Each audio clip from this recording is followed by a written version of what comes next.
சந்தேகப்படாத விஞ்ஞானி.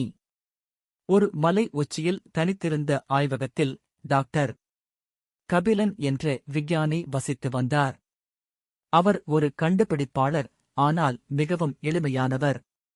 உலகைக் காக்கும் ஒரு அதிசயமான கண்டுபிடிப்பை உருவாக்க அவர் பல ஆண்டுகளாக உழைத்து வந்தார்.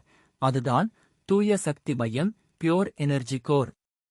இந்த மையம் அணுக்கழிவுகளோ அல்லது மாசுபாடுகளோ இல்லாமல் எல்லையற்ற ஆற்றலை உற்பத்தி செய்யும். இது மனிதகுலத்தின் மிகப்பெரிய தேவைக்கான தீர்வாக இருக்கும் என்று கபிலன் நம்பினார். அவருக்கு உதவ மாலினி என்ற இளம், புத்திசாலி மாணவி மட்டுமே இருந்தார். மாலினி கபிலனை ஒரு வழிகாட்டியாகவும் தந்தையாகவும் பார்த்தாள். ஒருநாள் மையத்தின் சோதனைக்கு தேவையான கடைசி உலோகம் கிடைத்தது. மாலினி, இன்னும் 3 நாட்களுக்குள் நாம் உலகின் மிகச்சிறந்த பரிசோதனையை முடிக்கப் போகிறோம் என்று கபிலன் உற்சாகமாக கூறினார். ஆனால் அந்த உலோகத்தின் இரகசியத்தைப் பற்றி ஒரு பயங்கரமான உண்மை இருந்தது. உலகளாவிய ஆயுத கடத்தல்காரர்கள் குழு அந்த உலோகத்தின் மூலக்கூறுகளை திருடி அதனை ஒரு சக்தி வாய்ந்த ஆயுதமாக மாற்ற திட்டமிட்டிருந்தது.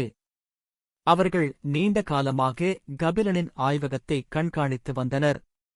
3வது நாள் இரவு கபிலன் அமைதியாக வேலையில் ஈடுபட்டிருந்தபோது ஆயுத கடத்தல்காரர்கள் ஆய்வகத்திற்குள் நுழைந்தனர். அவர்களின் தலைவன் விஞ்ஞானியே, உங்கள் தூய சக்தி மையத்தின் வரைபடங்களும் உலோகமும் எங்களிடம் இருக்கட்டும். நீங்கள் யாருக்கும் தெரியாதபடி இதை மறக்க வேண்டும் என்று மிரட்டினான். கபிலன் அதிர்ச்சியடைந்தார்.